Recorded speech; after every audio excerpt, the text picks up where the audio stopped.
Thank you, Alan. If you weren't sure, the way to mute your phone is to press *6, and that will mute you. Then you press *6 again to unmute. Hello, my name is Doug Chandler. Crystal Loutzenhiser is my co-presenter, and I welcome you to the first statewide YO webinar, which is being made available to the Department of Rehabilitation, ERA funding, CECL, and CFILC. Today's discussion is geared for youth regarding youth and TBI. We also welcome the professionals who are also on the webinar today. Crystal and I will be discussing issues impacting youth with traumatic brain injury, or TBI. This is an interactive presentation, and we encourage you to ask questions. Please use the raise your hand feature if you wish to ask a question, or use the chat box. Also, at times we'll be asking for people to provide input. You can go ahead if you're on the phone and press *6 to unmute to ask a question or respond to a survey, and then press *6 to remute. So this is part of a series by YO, Disabled and Proud, connecting youth organizing and educating youth with disabilities. Their toll-free number is 866-296-9753.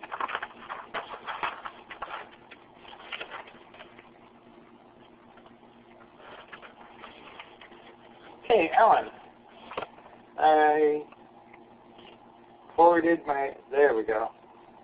Thank you. Who is most likely to get a TBI? Got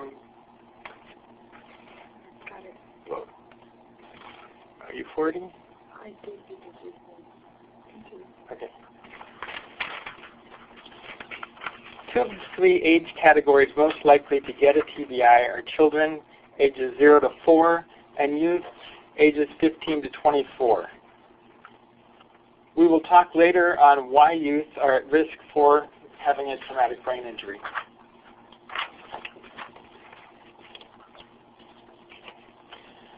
The brain affects who we are, the way we think, act, and feel.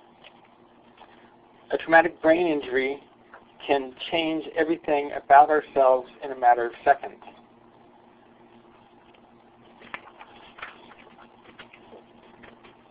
Injuring your brain is very different from twisting your ankle or breaking a bone. A brain is not as easy to repair. The brain is basically the consistency of jello. The skull that holds the brain is fluid and smooth on the outside, but jagged on the inside. A jolt or blow to the head can cause the brain to bump up against your skull, causing it to bruise, causing a concussion or TBI.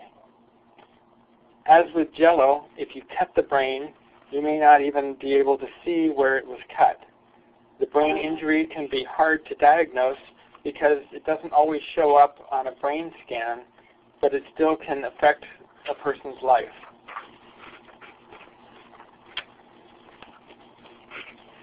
So here's my first true or false question for you.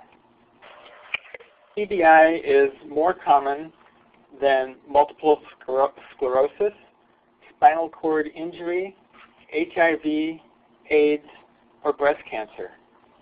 Please respond by raising your, putting a check if you think that is correct, or an X if you think it's incorrect. If you're on by phone, you can unmute and say what your response is.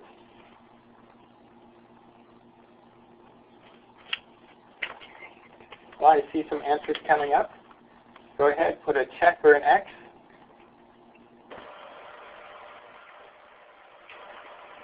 Looks like there's a lot of checks. And so let me go ahead and go to the next slide.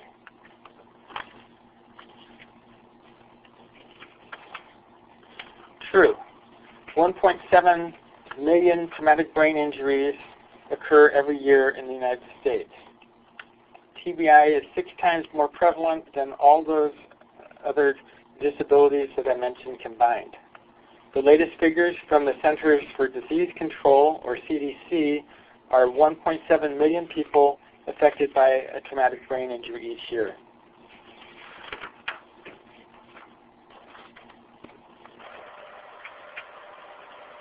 That equates to someone in the United States getting a TBI every 15 seconds.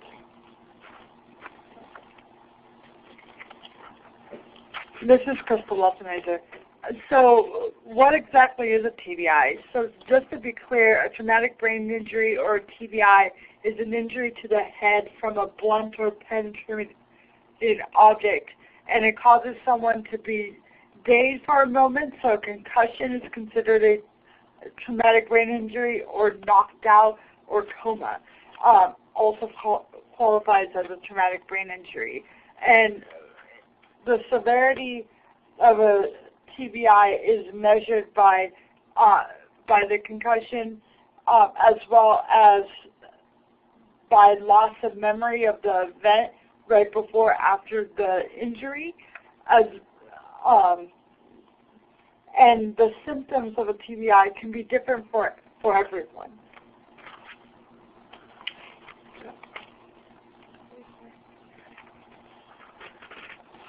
There's a question about giving examples of a blunt or penetrating object. A blunt object could be something like the floor, a baseball bat. A penetrating object could be a bullet, a spear, something that punctures and is narrow. Good question. Thank you. So how do you think youth get a TBI? Common causes of a TBI in youth include motor vehicle accidents, which is the leading cause of death and TBI among teens and young adults due to learning how to drive, distracted driving, the cell phones, and driving under the influence. Another common cause are assaults coming from fist fights, child abuse, and other types of violence or domestic violence. Slips and falls, as well as blows to the head, are common with young children who are learning to walk, as well as youth who skateboard, bike, climb, just being kids. These are also very common in sports accidents as well. Another common cause is strenuous shaking, which is most commonly associated with shaken baby syndrome, as well as with blast injuries, shaking from the impact of an explosive device. And blast injuries, very common among our military, are caused from the shock waves, heat, and shrapnel from explosions, and are a leading cause of TBI among people who have served in the military. The majority of our soldiers fighting in the current wars are between 18 and 25, so they're part of the youth we're talking about today. I'd like to add to that the blasts have become stronger in the more current wars that are taking place, and so they're more prevalent now than they have been in the past. So,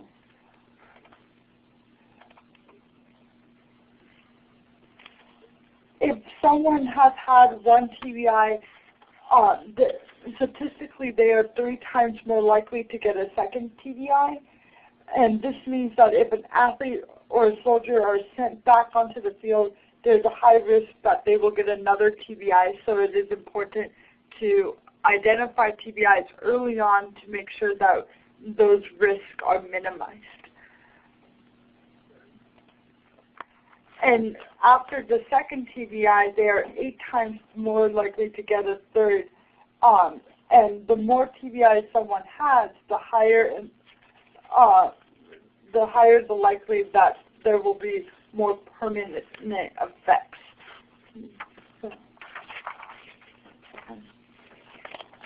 So this is Tracy's story, and it's a video of one youth and how a TBI has affected her.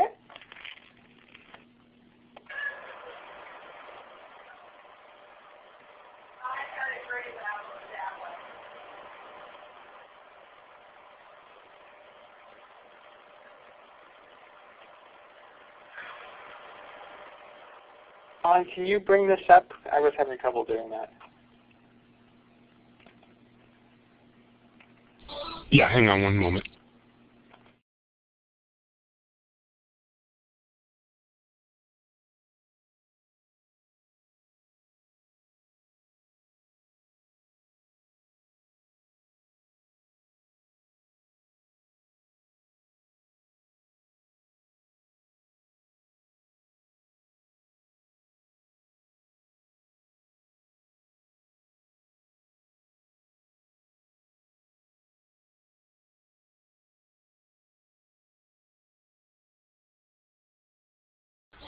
Yeah, let me try one more thing.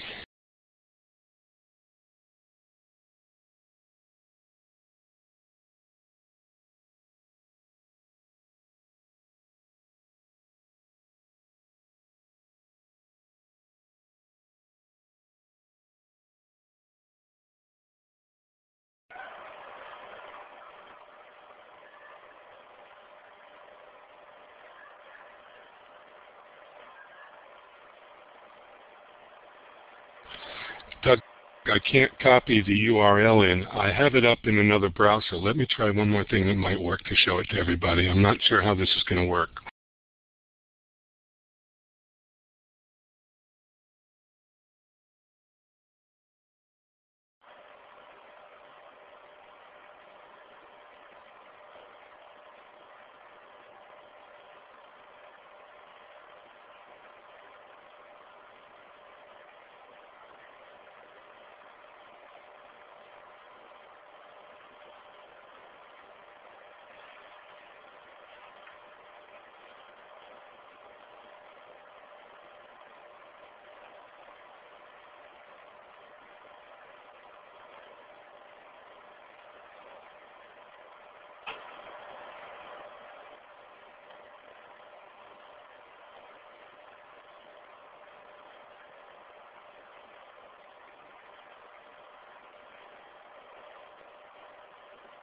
Is it playing in the room now?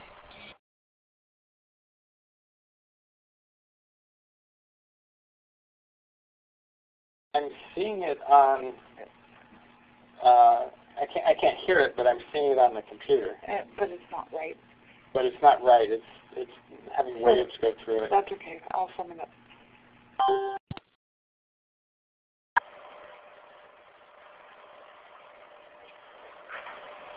Okay, well, why don't we just summarize it? We have a little summary of it. So Tracy, in 2005, Tracy received was a basketball player and was 17 years old when she received her second concussion, and which caused her feelings of nausea, dizziness, blurred vision, which was similar to her first concussion she had as a 7th grader. And some of the things Tracy mentioned was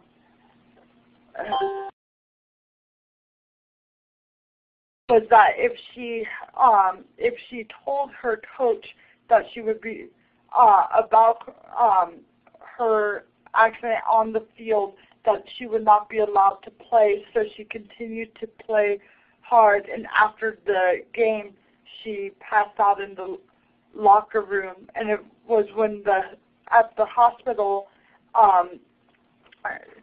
she knew she had a concussion, but didn't realize that how it would affect her with being sensitive to the light, nauseous, the headaches, and the impact it had on her life.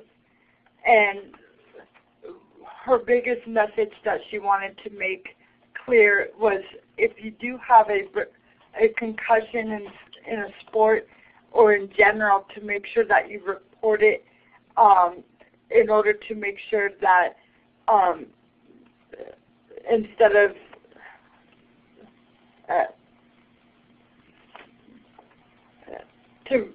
to report it, to take time to recover, because missing one game is better than missing one season.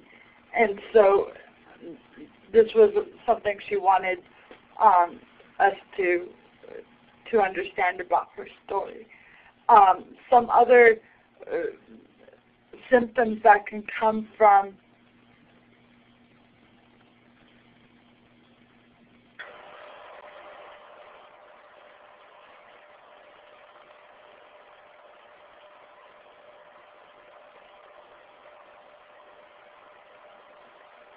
my head collided with the top of another ghost head.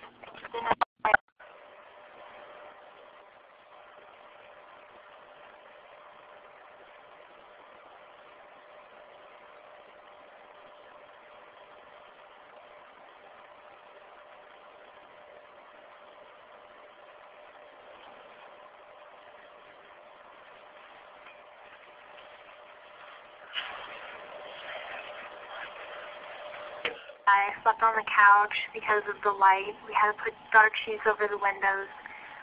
My mom and my sister had to help me walk around. I lost my balance. I couldn't really get that back for quite a while. I didn't know it could get this bad. All athletes have a strong will, and since we're young, we know that we have to suck it up, suck things up, whether you sprain your ankle or you hurt your finger. You just go in the game and you shake it off and you don't complain, you don't cry. But this is a brain and head we're talking about, and you can't suck it up.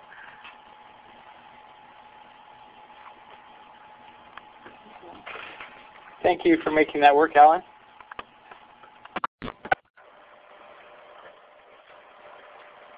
So, sorry about those challenges, but essentially some of those challenges that Tracy mentioned with the TBI are the common symptoms that result from a TBI, and other effects include memory difficulty, the headaches, the fatigue, trouble concentrating, being easily overwhelmed, having organizational challenges, depression and anxiety that come with adjusting with TBI, increased risk-taking, from not being able to control impulses as well, difficulty understanding social cues, gumballing, or just not being able to filter what you say, and I'll explain that later, self-esteem, and difficulty planning or setting goals for the future. So the next slide is another true or false.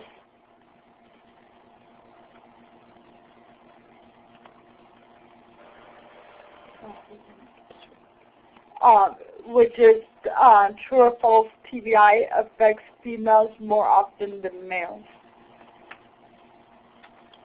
So please put a green check mark if you think that is true.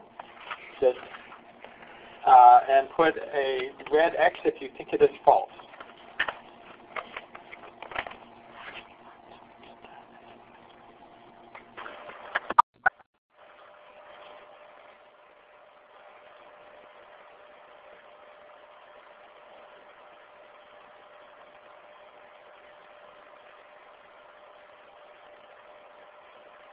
So the answer is false.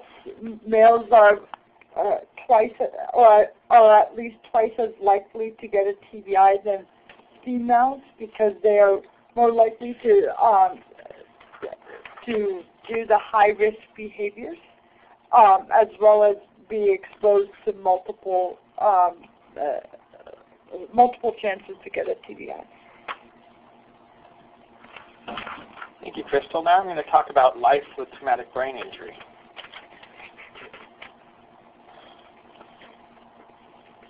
How might TBI affect youth's life? We have just talked about the symptoms of a TBI. How do you think that it might affect a youth? Please give your input in the chat box. Any ideas on how a TBI might affect youth? Also, if you'd like to comment, you can press *6 and say on the phone.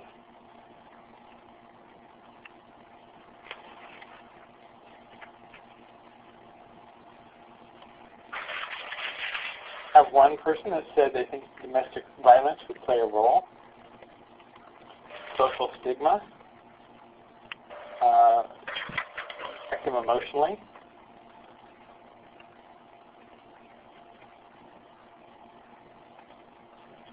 Physically.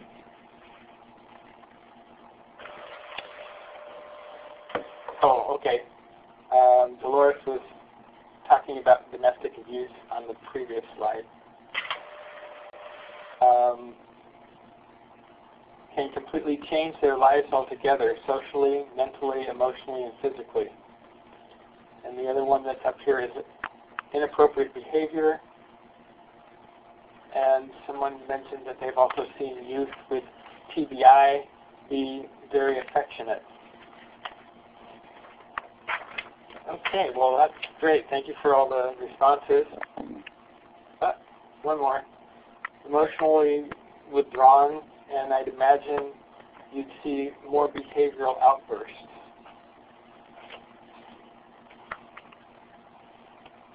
Well, I think that you did a great job and hit on a lot of things that we're going to be mentioning here. Another one mentioned was that there would be difficulties in the classroom. And what we'd like to do is talk about ways TBI affect youth's lives. There are three larger areas or categories how they affect youth with TBI. The first one is adjusting to life with TBI. The second one is challenges with school and also on the job. And the third one is their social life. Another one, interesting one noted here is challenges with boundaries.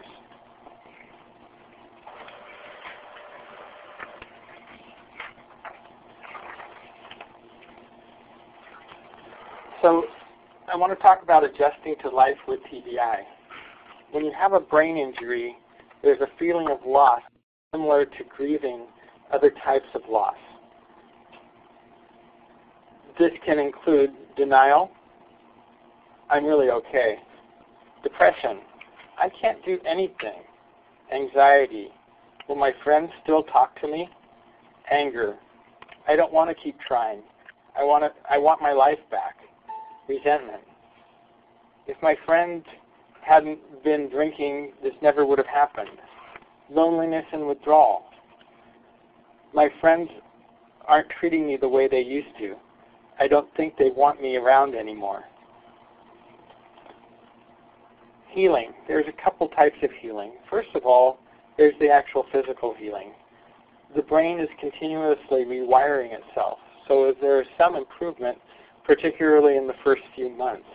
Even after this, a person learns ways to adapt in order to find other ways to do things.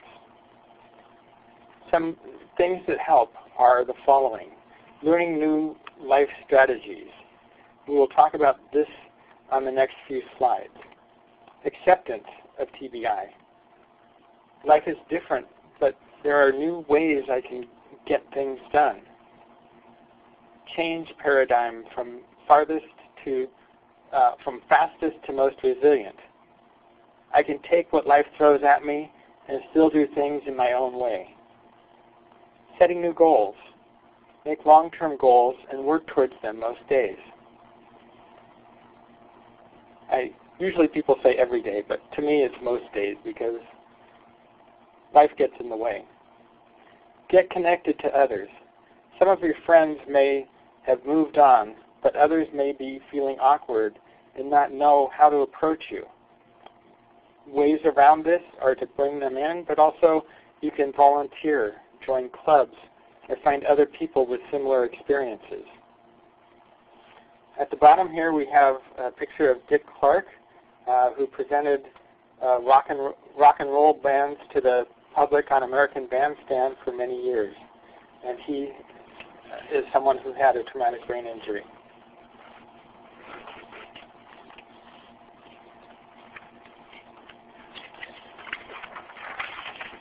Some Some of the challenges many youth have with TBI are related to their memory, slow processing, difficulty concentrating and organizing, and this can affect them in the school and in work. But there are ways to work with the TBI and find strategies to make them the best of it. Some of strategies for trouble with memory include using a daily planner or a checklist so that you don't have to rely on your memory. You can have it written down. Repetition of information, writing notes to yourself, as well as if you're in a classroom, to use a tape recorder to be able to repeat those lessons later on. Organizational skills with developing a daily routine and having a place for everything to minimize that frustration of trying to figure out what to do next or where you put your keys. Many of us can relate to that. Slower processing is to give yourself extra time to complete tasks or ask for extra time for tests, which is an accommodation that can be provided. And trouble concentrating, to some things to help with that is to focus on one thing at a time, minimize distractions, and find your productive time, whether you're an early bird or night owl, and do your most important tasks then. In the corner is a picture of George Clooney, who in 2005 had received a TBI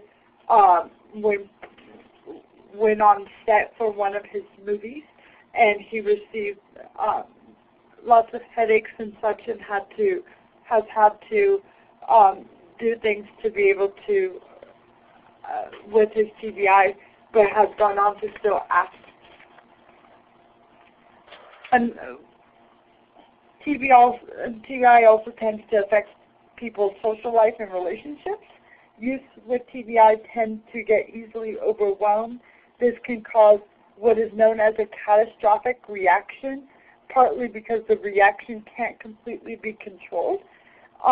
This can include anger or outburst, crying, flight or avoidance, confusion or going blank, and uncontrollable laughter. These come from being overstimulated or having too much going on, and can be helped by reducing or slowing down the input to help underwhelm the person instead of overwhelm them. Also, youth with TBI can have issues communicating their feelings and difficulty understanding social cues and relating to friends or family. And when trying to communicate, can have issues with gumballing, which is where a thought that pops into their head can pop right out the mouth without being able to control what is being said. And for someone with the TBI, this can be a loss of privacy to thought. There's a lot of thoughts that we think in our heads that we would never tell maybe our boss or our principal or a teacher. And when you lose that privacy of thought, it can cause others to perceive that person as being rude or inconsiderate. And so one strategy that can be helpful in these cases is to use a 5-second rule to think before speaking, to build in a filter that otherwise is lost sometimes with having a TBI.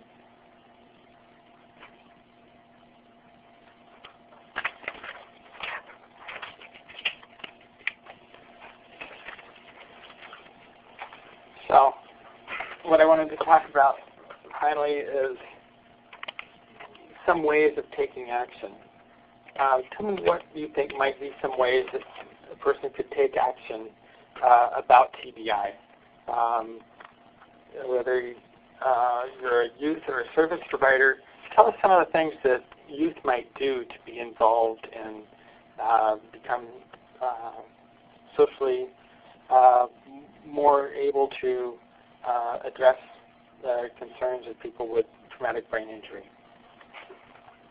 Please feel free to type in the chat window. Or again, you can press *6 and unmute your phone if you want to mention something at that point.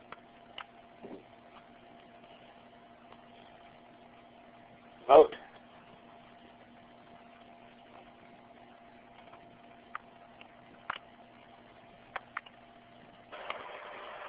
Educating others about their needs.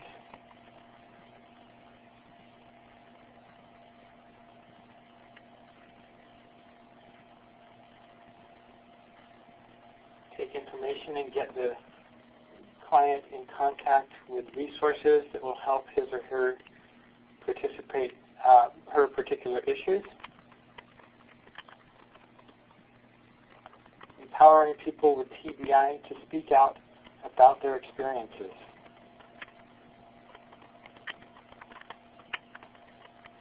Give the person with TBI time to answer the question. Ask for reasonable accommodations if needed to participate.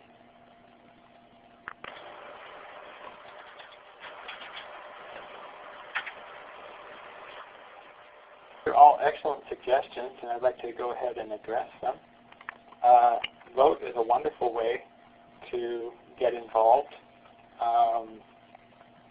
You find that youth have really were involved in voting in the last presidential campaign and voting on local issues, providing input to your legislators about issues around TBI.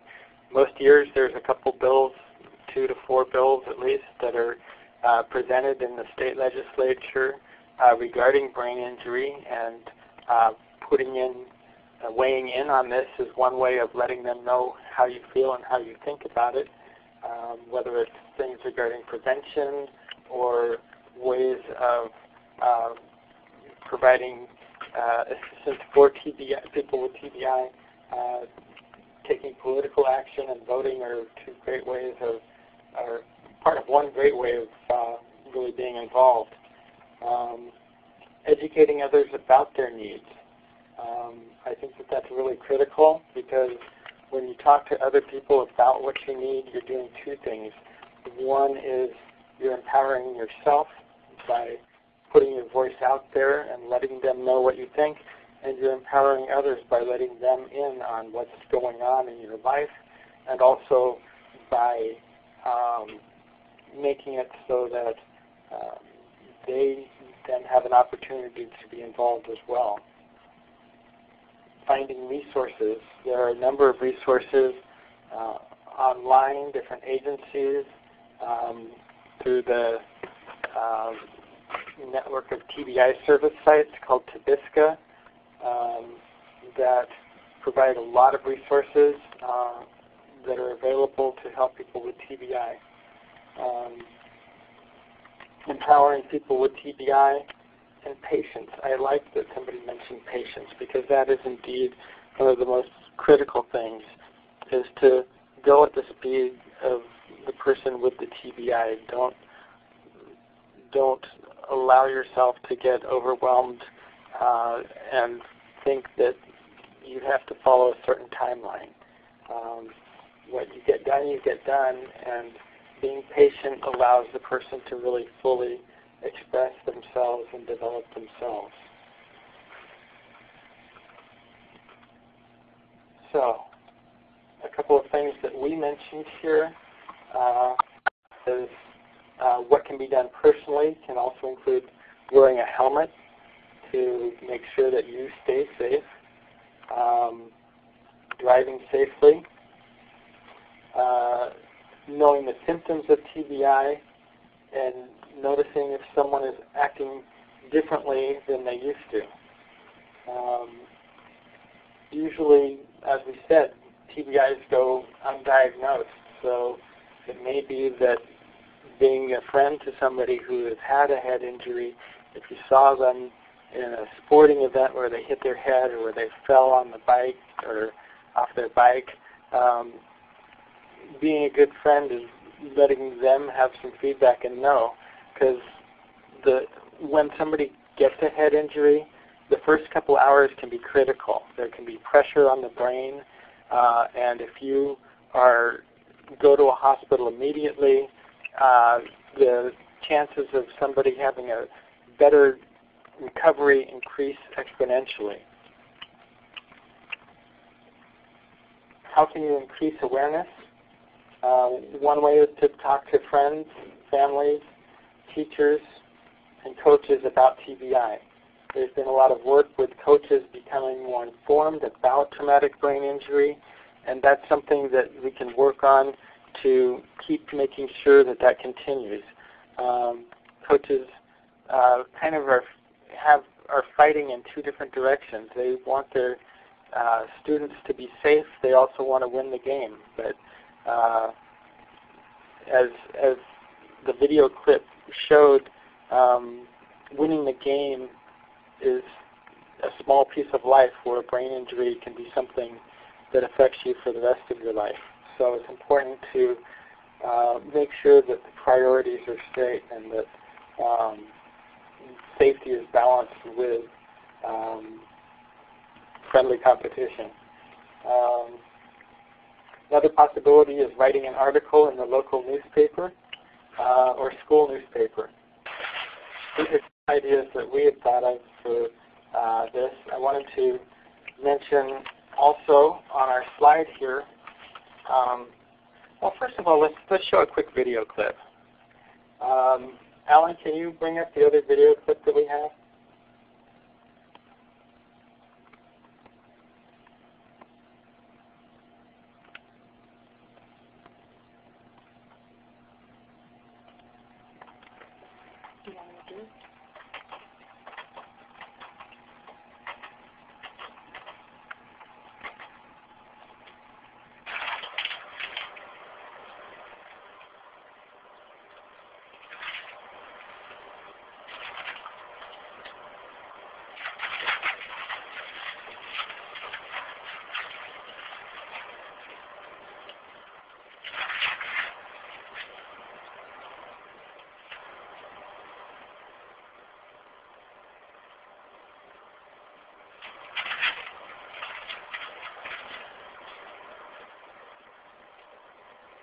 Please stand by.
Okay, that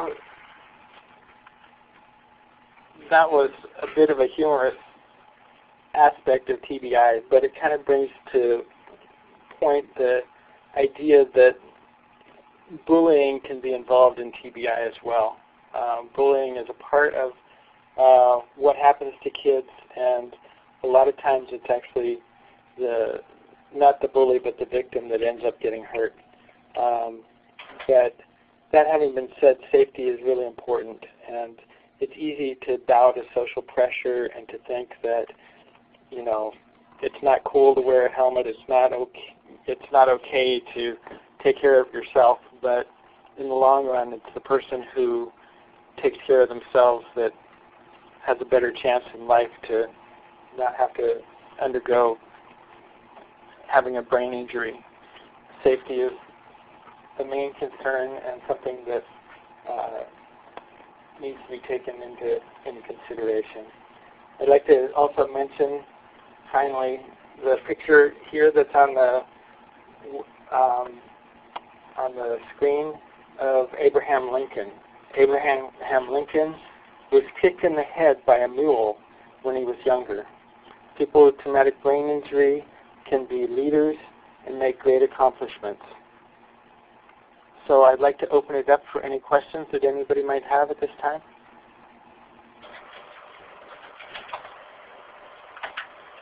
Feel free to press star 6 and unmute your phone to ask a question on the phone or write it in the chat box.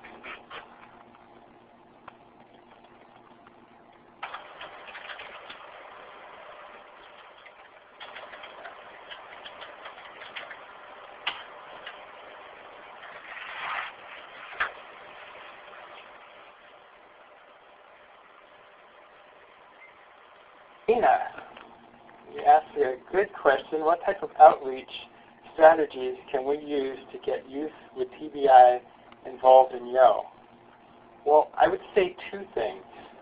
One is that there are a lot of veterans out there with traumatic brain injury. So if you include veterans in your outreach, you're likely to be able to increase the number of youth with TBI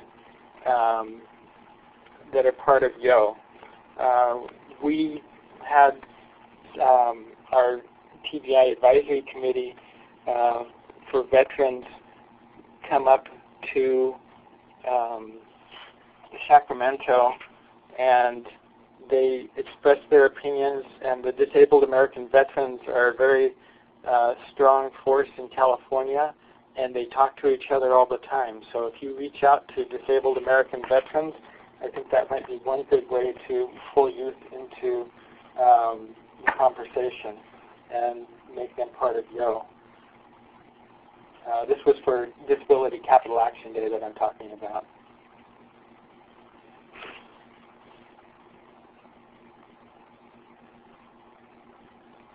So the question was, what types of outreach strategies can we use to get youth with TBI involved in YO? My question was if you had any questions.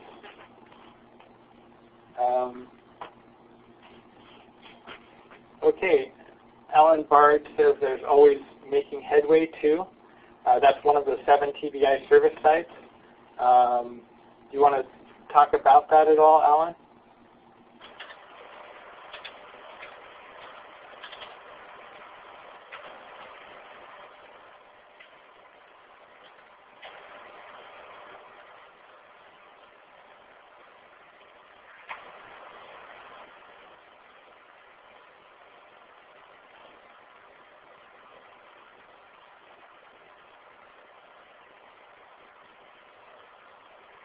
Yeah, it is one of the 7 TBI service sites in California that does serve people with TBI.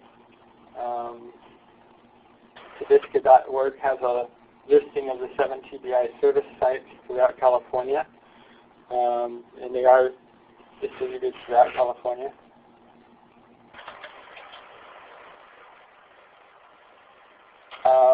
Crystal, did you have anything you wanted to add about how to get youth involved in YO?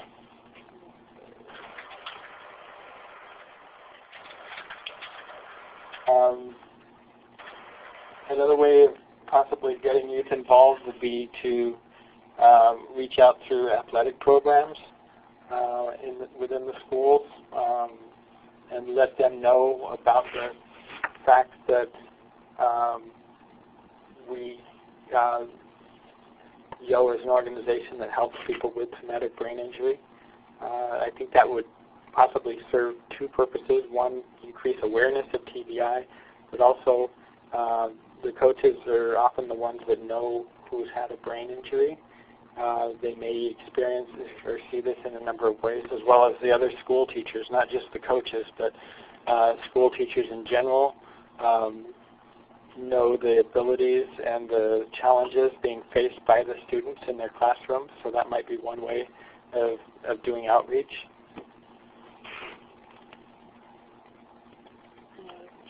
Are there any other questions?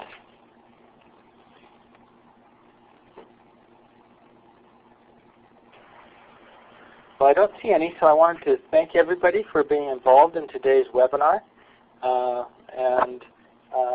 Alan, is there anything that you would like to say about a series of webinars and any upcoming webinars that are taking place? Thanks, Doug, and thanks, Crystal, for your presentation today. On the Yo website, we have a list of the upcoming webinars. We'll be doing them, I believe, about once a month. Christina can correct me if I'm wrong on that. And as you log out of the room today, you'll be taken to a very brief survey to provide some feedback on today's presentation, and we'd really appreciate it if you would just take a couple of minutes to complete that feedback. That helps us improve these webinars and make them more responsive to people. So thank you all for coming, and thank you again, Doug and Crystal, for your presentation, and Rhett for captioning. And please visit the Yo website, check out the schedule of webinars coming up in September and October, and sign up for the future ones. And with that, I'll say goodbye to everybody. Thank you, Alan. And thank you, everyone, for coming.